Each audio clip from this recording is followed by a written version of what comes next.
Deuxième lettre aux Corinthiens, chapitre 1. Paul, apôtre de Jésus-Christ, par la volonté de Dieu, et le frère Timothée saluent l'Église de Dieu qui est à Corinthe, ainsi que tous les membres du peuple saint dans l'ensemble de l'Achaïe. Que la grâce et la paix vous soient accordées par Dieu, notre Père, et par le Seigneur Jésus-Christ. Béni soit Dieu, le Père de notre Seigneur Jésus-Christ, le Père qui est plein de bonté, le Dieu qui réconforte dans toutes les situations. Il nous réconforte dans toutes nos détresses, afin qu'à notre tour nous soyons capables de réconforter ceux qui passent par toutes sortes de détresses, en leur apportant le réconfort que Dieu nous a apporté. De même, en effet, que les souffrances de Christ surabondent dans notre vie, le réconfort qu'il nous donne surabonde. Si donc nous passons par la détresse, c'est pour votre réconfort et votre salut. Et si nous sommes réconfortés, c'est pour que vous receviez, vous aussi, du réconfort, afin de pouvoir supporter les mêmes souffrances que celles que nous endurons. Et nous possédons à votre sujet une ferme espérance, car nous savons que si vous avez part aux souffrances, vous avez aussi part au réconfort. Il faut, en effet, que vous sachiez, frères et sœurs, quelle détresse nous avons connue dans la province d'Asie. Nous étions écrasés, à bout de force, au point même que nous désespérions de conserver la vie. Nous avions accepté en nous-mêmes notre condamnation à mort. Cela nous a appris à ne pas mettre notre confiance en nous-mêmes, mais uniquement en Dieu qui ressuscite les morts. C'est lui qui nous a délivrés d'une telle mort et qui nous en délivrera encore. Oui, nous avons cette espérance en lui qu'il nous délivrera encore, et vous y contribuez en priant pour nous. Ainsi, le don de la grâce qu'il nous accorde en réponse aux prières de beaucoup sera aussi pour beaucoup une occasion de remercier Dieu à notre sujet. S'il est une chose dont nous pouvons être fiers, c'est le témoignage de notre conscience. Il nous atteste que nous nous sommes conduits dans le monde, et tout spécialement envers vous, avec la sincérité et la pureté qui viennent de Dieu, en nous fondant non sur une sagesse purement humaine, mais sur la grâce de Dieu. Car ce que nous vous écrivons dans nos lettres ne veut pas dire autre chose que ce que vous pouvez y lire et y comprendre. Et j'espère que vous le comprendrez pleinement. Comme vous l'avez déjà compris en partie, vous pouvez être fiers de nous, comme nous le serons de vous au jour de notre Seigneur Jésus. Persuadé que telle était votre pensée, je m'étais proposé de me rendre chez vous en premier lieu, afin de vous procurer une double joie. Je comptais passer par chez vous en allant en Macédoine, puis revenir de Macédoine chez vous. Vous auriez alors pu m'aider à poursuivre mon voyage vers la Judée. En formant ce projet, ai-je fait preuve de légèreté, ou bien mes plans seraient-ils inspirés par des motifs purement humains, en sorte que lorsque je dis « oui », cela pourrait être « non ». Aussi vrai que Dieu est digne de confiance, je vous le garantis, la parole que nous vous avons adressée n'est pas à la fois « oui » et « non ». Car Jésus-Christ, le Fils de Dieu, que moi-même, comme Sylvain et Timothée, nous avons proclamé parmi vous, n'a pas été à la fois oui et non. En lui était le oui, car c'est en lui que Dieu a dit oui à tout ce qu'il avait promis. Aussi est-ce par lui que nous disons oui, Amen, pour que la gloire revienne à Dieu. C'est Dieu, en effet, qui nous a fermement unis avec vous, à Christ, et qui nous a consacrés à lui par son onction. Et c'est encore Dieu qui nous a marqués de son sceau comme sa propriété, et qui a mis dans notre cœur son esprit comme acompte des biens à venir. Pourquoi donc ne suis-je pas encore revenu à Corinthe? J'en prends Dieu à témoin sur ma vie. C'est parce que je voulais vous ménager. Notre rôle n'est pas de dominer sur votre foi, mais de collaborer ensemble à votre joie, car vous tenez ferme dans la foi. Deuxième lettre aux Corinthiens, 2. C'est pourquoi j'ai décidé de ne pas retourner chez vous pour ne pas vous attrister. Car si je vous plonge dans la tristesse, qui pourra encore réjouir mon cœur si ce n'est ceux que j'aurais moi-même attristés? Si je vous ai écrit comme je l'ai fait dans ma précédente lettre, c'était précisément pour qu'en venant chez vous, je ne sois pas attristé par ceux-là même qui devaient faire ma joie. J'ai, en effet, la conviction, en ce qui vous concerne, que ce qui fait ma joie fait aussi la vôtre à vous tous. Aussi, est-ce dans une profonde détresse, le cœur serré et avec bien des larmes, que je vous ai écrit cette lettre, non pour vous attrister, mais pour que vous sachiez combien je vous aime. Si l'un de vous a été une cause de tristesse, ce n'est pas moi qui l'a attristé, mais vous tous, ou du moins une partie d'entre vous, pour ne rien exagérer. Le blâme que lui a affligé la majorité d'entre vous est suffisant pour cet homme. Aussi devriez-vous à présent lui accorder votre pardon et le réconforter, afin qu'il ne soit pas accablé par une tristesse excessive. Je vous engage donc à lui témoigner de l'amour, car je vous ai aussi écrit pour vous mettre à l'épreuve et voir si vous obéissez en toutes choses. Celui à qui vous accordez le pardon, je lui pardonne moi aussi. Et si j'ai pardonné, pour autant que j'ai eu quelque chose à pardonner, je l'ai fait à cause de vous, devant Christ, pour ne pas laisser Satan prendre l'avantage sur nous. Nous ne connaissons en effet que trop bien ses intentions. Je suis allé à Troa pour y annoncer l'évangile de Christ. J'y ai trouvé, grâce au Seigneur, des portes largement ouvertes à mon activité. Cependant, je n'ai pas eu l'esprit tranquille, parce que je n'y avais pas retrouvé mon frère Tite. C'est pourquoi j'ai pris congé des croyants, et je suis parti pour la Macédoine. Je ne puis que remercier Dieu. Il nous traîne toujours dans son cortège triomphal par notre union avec Christ, et il se sert de nous pour répandre en tout lieu, comme un parfum, la connaissance de Christ. Oui, nous sommes pour Dieu comme le parfum de Christ parmi ceux qui sont sur la voie du salut, et parmi ceux qui sont sur la voie de la perdition. Pour les uns, c'est une odeur de mort qui les mène à la mort. Pour les autres, c'est une odeur de vie qui les conduit à la vie. Et qui donc est à la hauteur d'une telle tâche? En tout cas, nous ne sommes pas comme tant d'autres qui accommodent la parole de Dieu pour en tirer profit. C'est avec des intentions pures de la part de Dieu, dans l'union avec Christ, que nous annonçons la parole. Deuxième lettre aux Corinthiens, 3. En parlant ainsi, commençons-nous de nouveau à nous recommander nous-mêmes, ou avons-nous besoin, comme certains, de vous présenter des lettres de recommandation, ou de vous en demander? Notre lettre, c'est vous-même, une lettre écrite dans notre cœur, que tout le monde peut connaître et lire.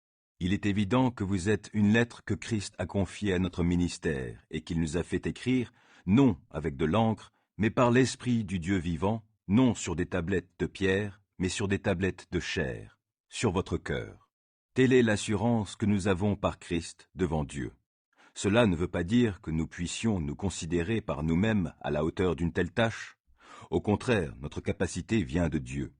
C'est lui qui nous a rendus capables d'être les serviteurs d'une nouvelle alliance qui ne dépend pas de la loi avec ses commandements écrits, mais de l'Esprit, car la loi, avec ses commandements écrits, inflige la mort. L'Esprit, lui, communique la vie. Le ministère de Moïse, au service de la loi, dont les lettres ont été gravées sur des pierres, a conduit à la mort. Cependant, ce ministère a été glorieux, au point que les Israélites n'ont pas pu regarder Moïse en face à cause de la gloire, pourtant passagère, dont rayonnait son visage. Mais alors, le ministère au service de l'Esprit ne sera-t-il pas bien plus glorieux encore? En effet, si le ministère qui a entraîné la condamnation des hommes a été glorieux, combien plus glorieux est celui qui conduit les hommes à être déclarés justes par Dieu. On peut même dire que cette gloire du passé perd tout son éclat quand on la compare à la gloire présente qui lui est bien supérieure. Car si ce qui est passager a été touché par la gloire, combien plus grande sera la gloire de ce qui demeure éternellement. Cette espérance nous remplit d'assurance. Nous ne faisons pas comme Moïse qui couvrait son visage d'un voile pour empêcher les Israélites de voir la réalité vers laquelle tendait ce qui était passager. Mais leur esprit est devenu incapable de comprendre. Aujourd'hui encore, lorsqu'ils lisent le livre de l'Ancienne Alliance, ce même voile demeure. Il ne leur est pas ôté, car c'est dans l'union avec Christ qu'il est levé. Aussi, jusqu'à ce jour, toutes les fois que les Israélites lisent les écrits de Moïse, un voile leur couvre l'esprit. Mais, comme le dit l'Écriture, lorsque Moïse se tournait vers le Seigneur, il ôtait le voile. Le Seigneur, dont parle le texte, c'est l'Esprit, et là où est l'Esprit du Seigneur, là règne la liberté. Et nous tous qui, le visage découvert, contemplons, comme dans un miroir, la gloire du Seigneur, nous sommes transformés en son image, dans une gloire dont l'éclat ne cesse de grandir. C'est là l'œuvre du Seigneur, c'est-à-dire de l'Esprit. Deuxième lettre aux Corinthiens, 4. Ainsi, puisque tel est le ministère que Dieu nous a confié dans sa bonté, nous ne perdons pas courage. Nous rejetons les intrigues et les procédés indignes. Nous ne recourons pas à la ruse et nous ne falsifions pas la parole de Dieu. Au contraire, en faisant connaître la vérité, nous nous en remettons devant Dieu au jugement de tout homme. Et si notre évangile demeure voilé, il ne l'est que pour ceux qui vont à la perdition, pour les incrédules. Le Dieu de ce monde a aveuglé leur esprit et les empêche ainsi de voir briller la lumière de l'évangile qui fait resplendir la gloire de Christ, lui qui est l'image de Dieu. Ce n'est pas nous-mêmes que nous mettons en avant dans notre prédication, c'est le Seigneur Jésus-Christ. Nous-mêmes, nous sommes vos serviteurs à cause de Jésus.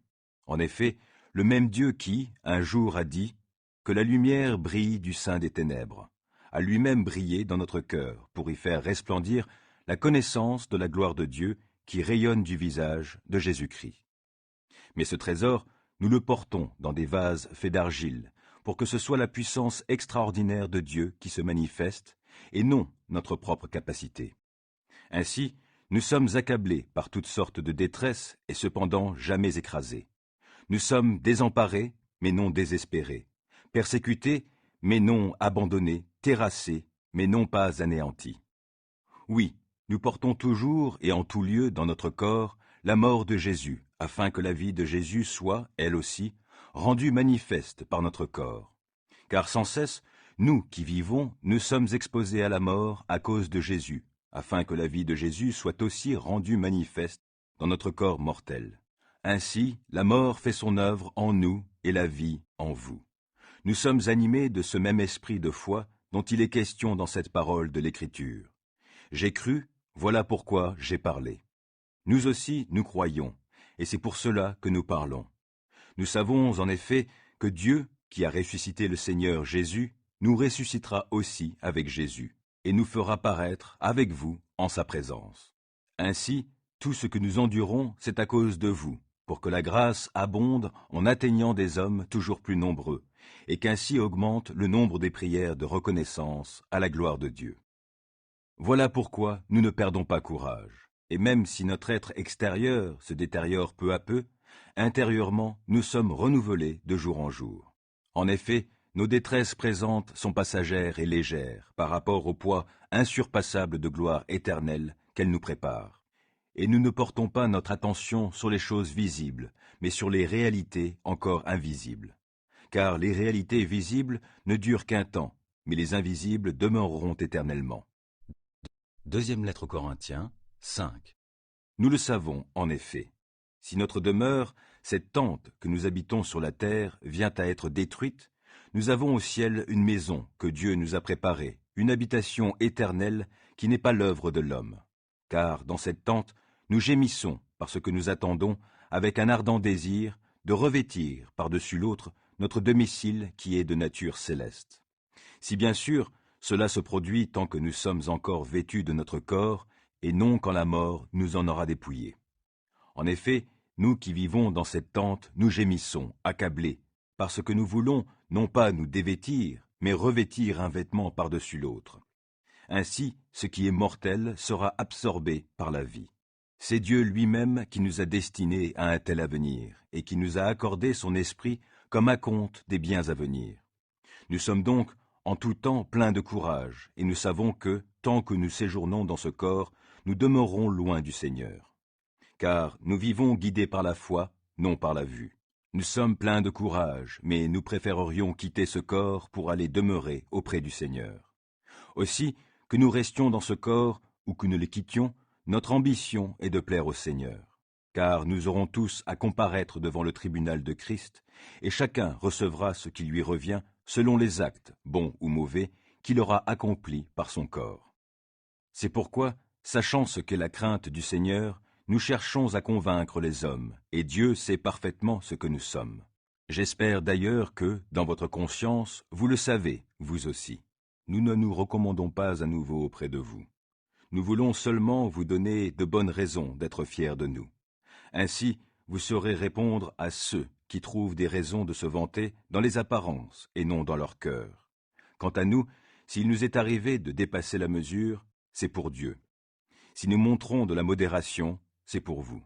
En effet, l'amour de Christ nous étreint, car nous avons acquis la certitude qu'un seul homme est mort pour tous. Donc tous sont morts en lui. Et il est mort pour tous, afin que ceux qui vivent ne vivent plus pour eux-mêmes, mais pour celui qui est mort à leur place et ressuscité pour eux. Ainsi, désormais, nous ne considérons plus personne d'une manière purement humaine. Certes, autrefois, nous avons considéré Christ de cette manière, mais ce n'est plus ainsi que nous le considérons maintenant. Ainsi, si quelqu'un est uni à Christ, il appartient à une nouvelle création. Les choses anciennes sont passées. Voici, les choses nouvelles sont venues. Tout cela est l'œuvre de Dieu, qui nous a réconciliés avec lui par Christ et qui nous a confié le ministère de la réconciliation. En effet, Dieu était en Christ, réconciliant les hommes avec lui-même, sans tenir compte de leurs fautes, et il a fait de nous les dépositaires du message de la réconciliation.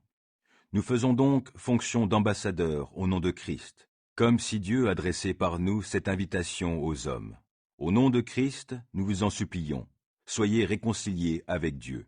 Celui qui était innocent de tout péché, Dieu l'a condamné comme un pécheur à notre place pour que, dans l'union avec Christ, nous recevions la justice que Dieu accorde.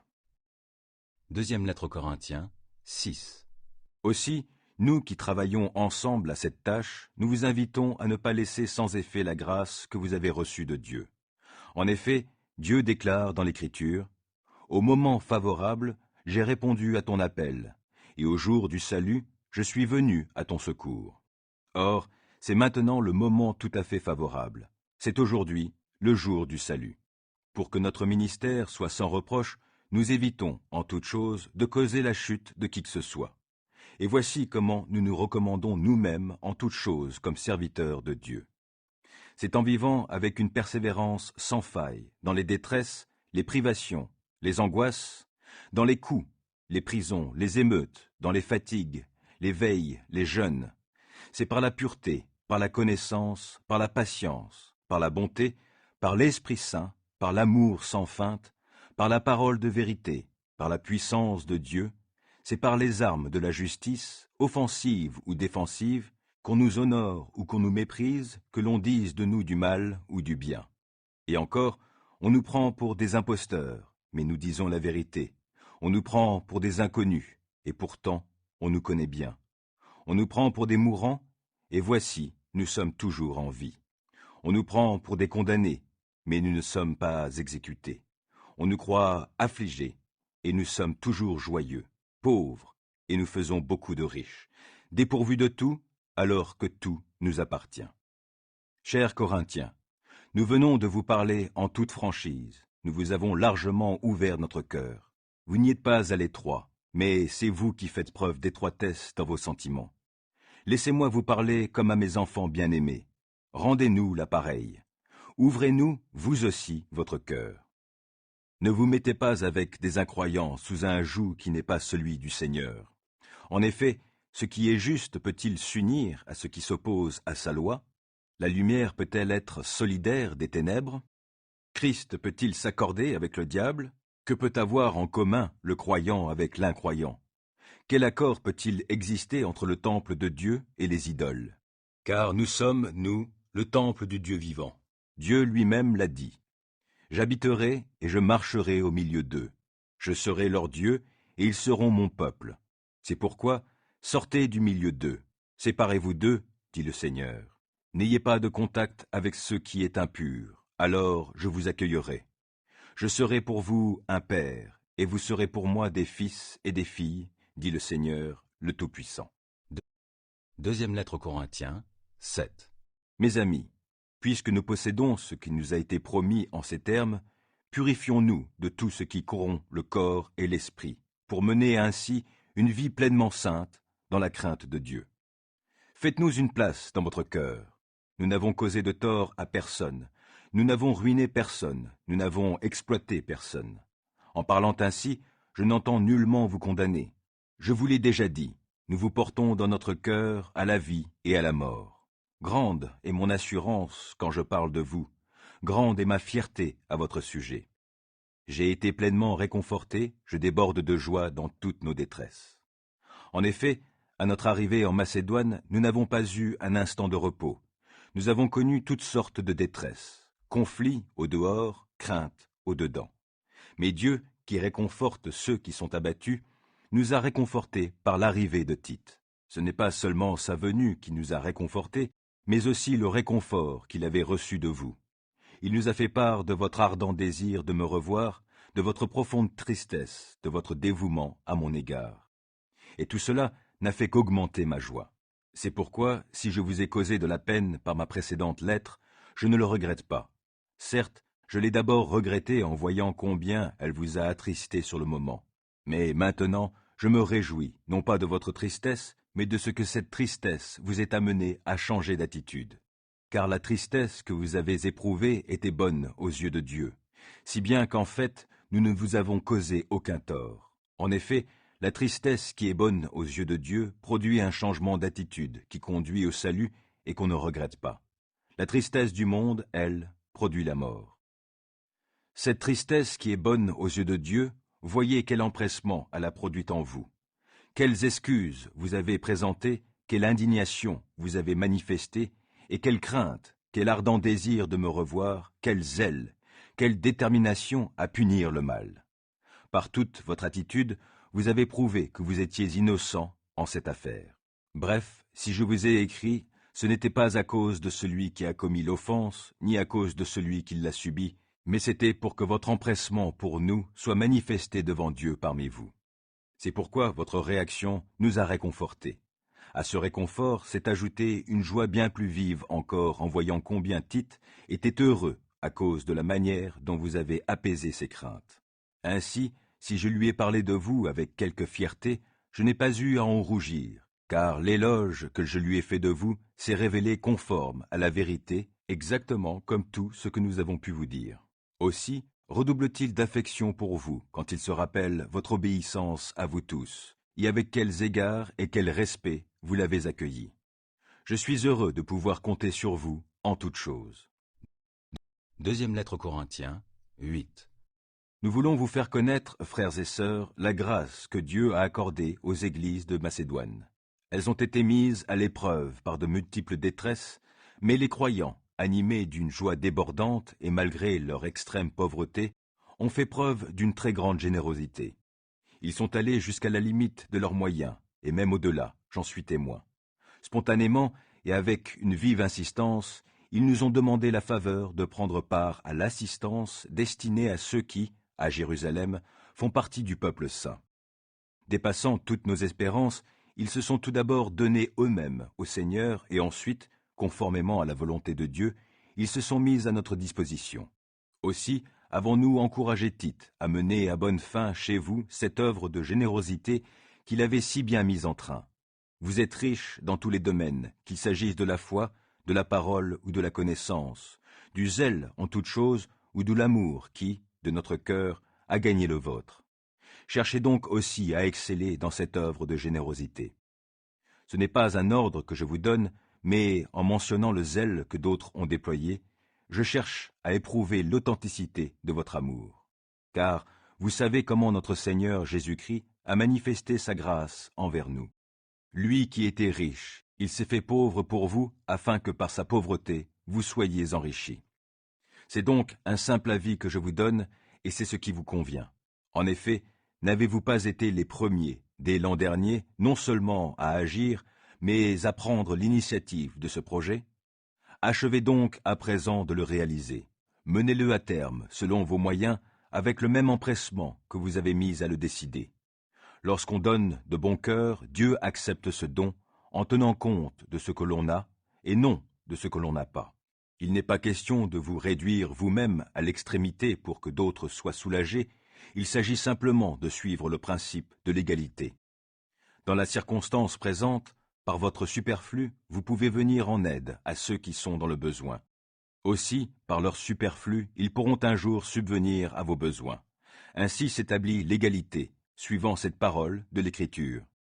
Celui qui en avait ramassé beaucoup n'en avait pas de trop, et celui qui en avait ramassé peu n'en manquait pas. Je remercie Dieu d'avoir inspiré à Tite autant d'empressement pour vous que j'en ai moi-même. Non seulement il a accepté ma proposition de se rendre chez vous, mais il avait déjà décidé, avec un très grand empressement, de se rendre lui-même chez vous. Nous envoyons avec lui le frère qui est apprécié dans toutes les églises pour son travail au service de l'Évangile. Il a, de plus, été désigné par les églises pour être notre compagnon dans le voyage que nous entreprenons pour accomplir cette œuvre de générosité. C'est pour la gloire du Seigneur lui-même et pour manifester notre souci pour les autres que nous accomplissons ce service. Nous tenons à éviter toute critique quant à notre manière de nous occuper de ces sommes importantes. En effet, nous avons à cœur d'avoir une conduite irréprochable, non seulement devant le Seigneur, mais aussi devant les hommes. Avec eux, nous envoyons encore ce troisième frère, dont nous avons eu bien des fois l'occasion d'apprécier le dévouement. Dans le cas présent, son empressement est d'autant plus vif qu'il a une pleine confiance en vous. Ainsi, je vous recommande, Tite, comme mon compagnon et mon collaborateur auprès de vous, nos frères comme les délégués des églises, des hommes qui font honneur à Christ. Donnez-leur donc la preuve, et par eux, à toutes les églises, que votre amour n'est pas un vain mot, et que c'est à juste titre que nous nous sommes montrés fiers de vous devant eux. Deuxième lettre aux Corinthiens, 9. Quant au secours même destiné à ceux qui, en Judée, font partie du peuple saint, il est superflu de vous en écrire davantage. Je connais vos bonnes dispositions à ce sujet. J'ai même exprimé ma fierté à votre égard aux Macédoniens, en leur disant « En Achaïe, ils sont prêts à donner depuis l'an dernier. Votre zèle a motivé la plupart d'entre eux. Toutefois, j'envoie nos frères pour que mes éloges à votre sujet ne soient pas démentis sur ce point et que réellement vous soyez prêts comme je l'ai annoncé. Autrement, si les Macédoniens m'accompagnaient et ne vous trouvaient pas prêts, ma belle assurance tournerait à ma confusion, pour ne pas dire à la vôtre. J'ai donc jugé nécessaire d'inviter ces frères à me devancer chez vous pour organiser par avance cette collecte que vous avez promise. Ainsi, elle sera prête à mon arrivée et sera l'expression d'un don libre et généreux, et non pénible et forcé. Rappelez-vous, semence parcimonieuse, maigre récolte. Semence généreuse, moisson abondante. Que chacun donne ce qu'il aura décidé en son cœur, sans regret ni contrainte, car Dieu aime celui qui donne avec joie. Il a aussi le pouvoir de vous combler de toutes sortes de bienfaits. Ainsi, vous aurez, en tout temps et en toute chose, tout ce dont vous avez besoin, et il vous en restera encore du superflu pour toutes sortes d'œuvres bonnes, ainsi qu'il est écrit « Il donne aux pauvres avec largesse, et sa conduite juste sera pour toujours prise en compte. Celui qui fournit la semence au semeur et lui donne le pain dont il se nourrit, vous donnera aussi avec largesse toute la semence nécessaire et fera croître les fruits de votre générosité. Ainsi vous deviendrez riches de tous les biens et vous pourrez donner largement, ce qui suscitera, chez ceux auxquels nous distribuerons vos dons, de nombreuses prières de reconnaissance envers Dieu. En effet, le service de cette collecte a pour objet non seulement de pourvoir aux besoins de ceux qui font partie du peuple saint, mais encore de faire abonder des prières de reconnaissance envers Dieu. Par ce service, vous allez démontrer la réalité de votre engagement. Aussi, ces membres du peuple saint loueront-ils Dieu pour l'obéissance par laquelle s'exprime votre foi en l'évangile de Christ. Ils le loueront aussi pour la largesse avec laquelle vous partagez vos biens avec eux et avec tous. Ils prieront pour vous, traduisant ainsi l'affection qu'ils vous portent, à cause de la grâce surabondante que Dieu vous a accordée.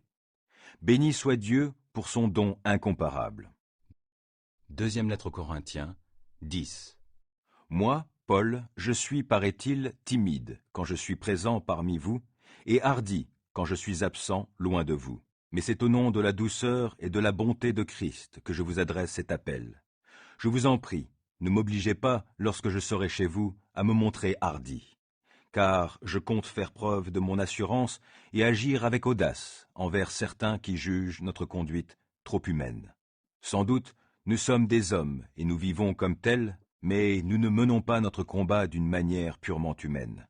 Car les armes avec lesquelles nous combattons ne sont pas simplement humaines, elles tiennent leur puissance de Dieu qui les rend capables de renverser des forteresses. Oui, nous renversons les faux raisonnements, ainsi que tout ce qui se dresse présomptueusement contre la connaissance de Dieu, et nous faisons prisonnière toute pensée pour l'amener à obéir à Christ. Aussi sommes-nous prêts à punir toute désobéissance, dès que votre obéissance sera entière. Regardez donc la réalité en face. Si quelqu'un se persuade d'appartenir à Christ, qu'il soit vraiment convaincu de ceci. Nous appartenons à Christ, nous aussi, tout autant que lui. Et même si je me montre un peu trop fier de l'autorité que le Seigneur nous a donnée pour construire et non pour renverser, je n'en rougirai pas, car je ne veux pas passer pour quelqu'un qui ne serait capable d'intimider que par des lettres, comme on le prétend. Ces lettres, dit-on, sont sévères et énergiques, mais lorsqu'il est là, c'est un faible et sa parole ne mérite pas l'attention. Que celui qui tient ses propos en soit bien convaincu. Nos actes, quand nous serons chez vous, seront conformes à ce que nous vous écrivons dans nos lettres quand nous sommes loin de vous. Certes, nous n'aurions pas l'audace de nous prétendre égaux ou même comparables à certains qui se recommandent eux-mêmes. La mesure avec laquelle ils se mesurent, c'est eux-mêmes, et ils ne se comparent à rien d'autre qu'à eux-mêmes. N'est-ce pas là une preuve de leur folie? Quant à nous, nous ne nous laisserons pas aller à une fierté démesurée, mais nous prendrons comme mesure les limites du champ d'action que Dieu nous a confié. C'est ainsi que nous nous sommes rendus jusque chez vous. Aussi, ne dépassons-nous pas les limites de notre domaine comme si nous n'étions pas arrivés jusqu'à vous, car nous sommes bien venus chez vous les premiers pour vous annoncer l'évangile de Christ. Nous n'avons donc pas une fierté démesurée comme si nous nous vantions d'un travail accompli par d'autres. Au contraire, nous gardons l'espoir qu'avec les progrès de votre foi, notre œuvre grandira de plus en plus parmi vous, dans les limites de notre champ d'action. Nous pourrons ainsi annoncer l'Évangile dans les régions situées au-delà de chez vous, sans nous vanter du travail accompli par d'autres dans leur propre champ d'action. Si quelqu'un veut éprouver de la fierté, qu'il place sa fierté dans le Seigneur, déclare l'Écriture. Ainsi, celui qui est approuvé, ce n'est pas l'homme qui se recommande lui-même, mais celui que le Seigneur recommande. Deuxième lettre aux Corinthiens, 11. Ah, j'aimerais que vous supportiez aussi de ma part un peu de folie. Oui, supportez-moi, car je brûle pour vous d'un amour qui vient de Dieu lui-même. Je vous ai, en effet, fiancé à un seul époux, pour vous présenter à Christ comme une jeune fille pure. Or, j'ai bien peur que vous laissiez votre esprit se corrompre et se détourner de votre attachement sincère et pur à Christ, comme Ève s'est laissée séduire par le mensonge tortueux du serpent. Si quelqu'un vient vous annoncer un autre Jésus que celui que nous avons prêché, vous le supportez fort bien. Vous supportez bien aussi de recevoir un autre esprit que celui que vous avez reçu, ou un autre évangile que celui que vous avez accepté. J'estime cependant n'être en rien inférieur à ces super apôtres. Je ne suis peut-être pas un brillant orateur, mais je sais au moins de quoi je parle. Nous vous en avons donné la preuve à tous égards et en toutes circonstances. Ai-je commis une faute en m'abaissant moi-même pour vous élever, en vous annonçant gratuitement l'évangile de Dieu? J'ai dépouillé d'autres églises qui m'ont régulièrement envoyé de l'argent pour que j'exerce mon ministère parmi vous. Pendant tout mon séjour chez vous, je n'ai été à la charge de personne, quoique je me sois trouvé dans le besoin. Ce sont des frères venus de Macédoine qui ont pourvu à ce qui me manquait. En tout, je me suis gardé d'être à votre charge, et je m'en garderai à l'avenir. Par la vérité qui vient de Christ et que j'ai fait mienne, je le déclare. Je ne me laisserai pas ravir ce titre de gloire dans les provinces d'Achaïe. Pourquoi agir de la sorte? Parce que je ne vous aime pas? Dieu sait ce qu'il en est. Mais j'agis ainsi et je continuerai à le faire pour ôter toute possibilité à ceux qui en cherchent une de se présenter comme nos égaux en s'appuyant sur leur prétendu titre de gloire. Ces hommes-là sont de faux apôtres, des ouvriers malhonnêtes déguisés en apôtres de Christ. Cela n'a rien d'étonnant. Satan lui-même ne se déguise-t-il pas en ange de lumière? Il n'est donc pas surprenant que ces agents aussi se déguisent en serviteurs de ce qui est juste. Mais ils auront la fin que méritent leurs œuvres. Je le répète, qu'on ne me prenne pas pour un insensé, ou alors acceptez-moi comme tel, que je puisse à mon tour un peu me vanter. En parlant comme je vais le faire, je ne m'exprime pas comme le Seigneur veut qu'on parle, je le ferai comme dans un accès de folie, avec l'assurance d'avoir de quoi me vanter. Puisque plusieurs se vantent pour des raisons toutes humaines, eh bien, moi aussi, je vais me vanter. Vous qui êtes si raisonnables, vous supportez volontiers les insensés.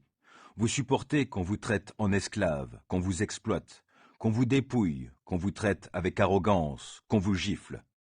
Je l'avoue avec honte, nous nous sommes montrés bien faibles. Pourtant, ce que l'on ose dire, je parle en insensé, je l'oserai également. Ils sont Hébreux? Moi aussi. Israélites? Moi aussi. De la descendance d'Abraham? Moi aussi. Ils sont serviteurs de Christ? C'est une folie que je vais dire. Je le suis plus qu'eux. Car j'ai travaillé davantage, j'ai été plus souvent en prison, j'ai essuyé infiniment plus de coups, plus souvent j'ai vu la mort de près.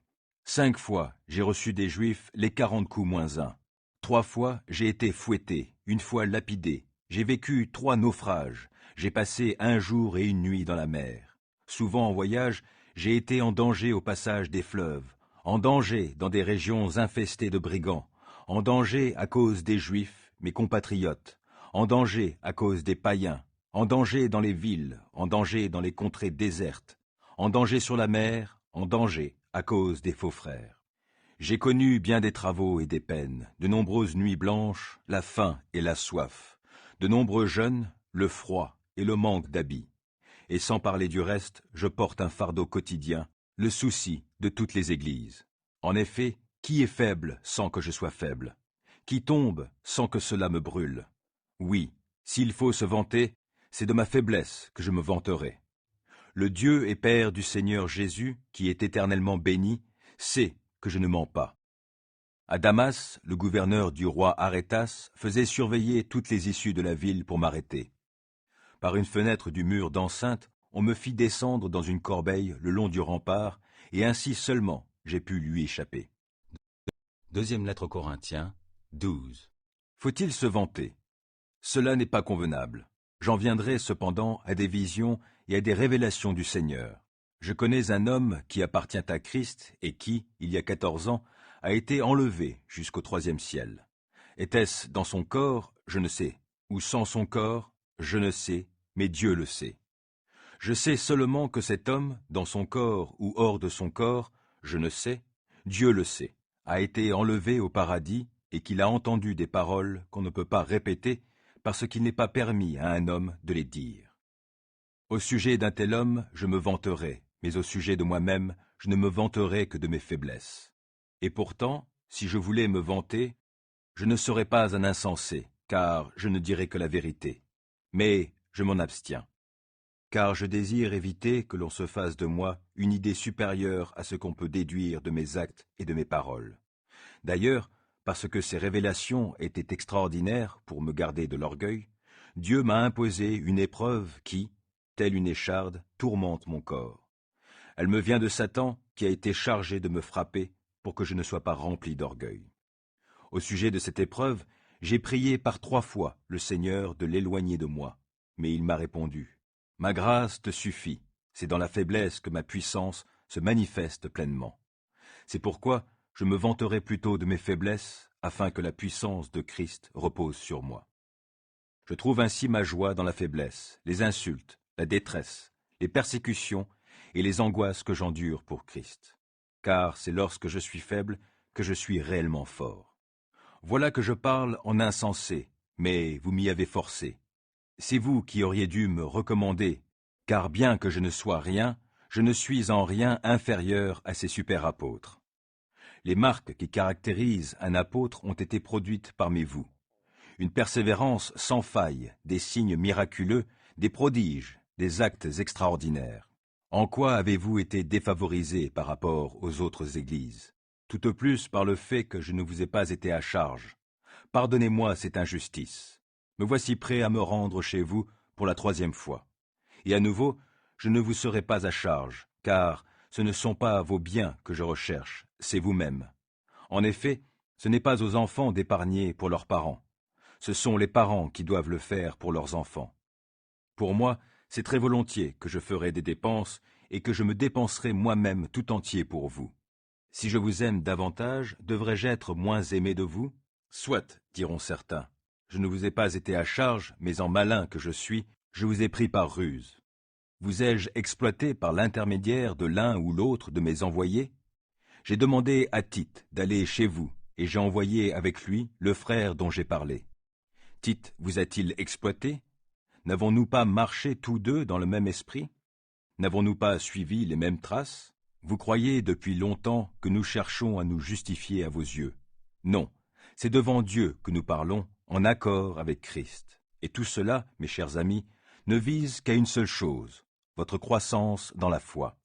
Car, je l'avoue, j'ai peur qu'à mon arrivée, je ne vous trouve pas tel que je voudrais, et que vous, de votre côté, vous me trouviez tout autre que vous le souhaitez. Je crains de découvrir de la discorde, des jalousies, de la colère, des rivalités, des médisances, des commérages, de l'orgueil et des désordres. Oui, j'ai peur qu'à mon arrivée, Dieu me réserve encore des expériences humiliantes parmi vous. Je crains d'avoir à pleurer sur plusieurs qui ont péché auparavant et ne se sont pas détournés de leurs pratiques dégradantes, de la débauche et de l'inconduite dans lesquelles ils ont vécu.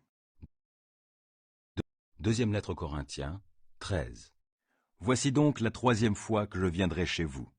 Comme le dit l'Écriture, toute affaire sera réglée sur les déclarations de 2 ou 3 témoins. Je vous ai déjà prévenu lors de ma seconde visite, et maintenant que je me trouve encore loin, je le répète à ceux qui ont péché précédemment, ainsi qu'à tous les autres. Quand je reviendrai, j'agirai sans ménagement, puisque vous voulez avoir la preuve que Christ parle par moi. Car vous n'avez pas affaire à un Christ faible. Il agit avec puissance parmi vous. Certes, il est mort sur la croix à cause de sa faiblesse, mais il vit par la puissance de Dieu.